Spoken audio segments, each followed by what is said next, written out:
সম্বোধন করার ক্ষেত্রে যদি ভুল হয়ে থাকে সেটা আমি অ্যাকনোলেজ করছি, কারণ আমার এই সংসদে আমি আসছি, আমার 27.5 বছর বয়স।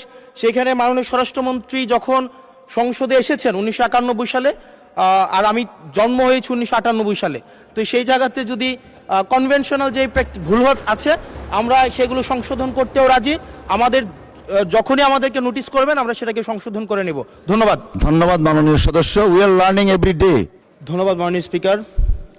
সালাউদ্দিন সাহেবকে প্রশ্ন করলে আবার কখন নোটিশ দেওয়ার কথা বলে ফেলেন, তো সেই বিষয়টা নিয়ে সবসময় আমরা একটু সংকোচে থাকি। তো আমরা পুলিশ সংস্কার নিয়ে কথা বলছি, পুলিশের সুশৃঙ্খলা নিয়ে কথা বলছি। লাস্ট 1 মাস পুলিশের শৃঙ্খলা নিয়ে যখন আমরা স্বরাষ্ট্রমন্ত্রী মহোদয় মাননীয় সদস্য জি বলতে দেন। মাননীয় সদস্য লেট মি হ্যান্ডেল। মাননীয় সদস্য, আমাদের পার্লামেন্টারি প্রসিডিউরে আমরা যাই। মাননীয় স্পিকার, আমরা যখন পুলিশ সংস্কার নিয়ে কথা বলছি,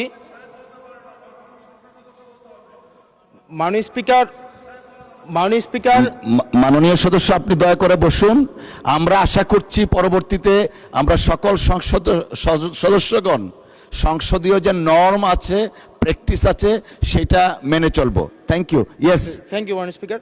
আর একটা বিষয়, যদি সম্বোধন করার ক্ষেত্রে যদি ভুল হয়ে থাকে সেটা আমি অ্যাকনোলেজ করছি, কারণ আমার এই সংসদে আমি আসছি, আমার 27.5 বছর বয়স। সেখানে মাননীয় স্বরাষ্ট্রমন্ত্রী যখন সংসদে এসেছেন 1991 সালে, আর আমি জন্ম হয়েছি 1998 সালে। তো সেই জায়গাতে যদি কনভেনশনাল যে ভুল আছে আমরা সেগুলো সংশোধন করতেও রাজি। আমাদের যখনই আমাদেরকে নোটিশ করবেন আমরা সেটাকে সংশোধন করে নেব। ধন্যবাদ। ধন্যবাদ মাননীয় সদস্য। We are learning every day.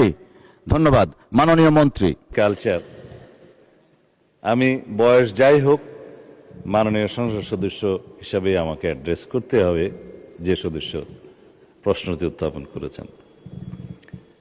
Early এজে পার্লামেন্টে আসাটা একটা সৌভাগ্যের বিষয়। আমরা সবারই উজ্জ্বল ভবিষ্যৎ কামনা করি। যেই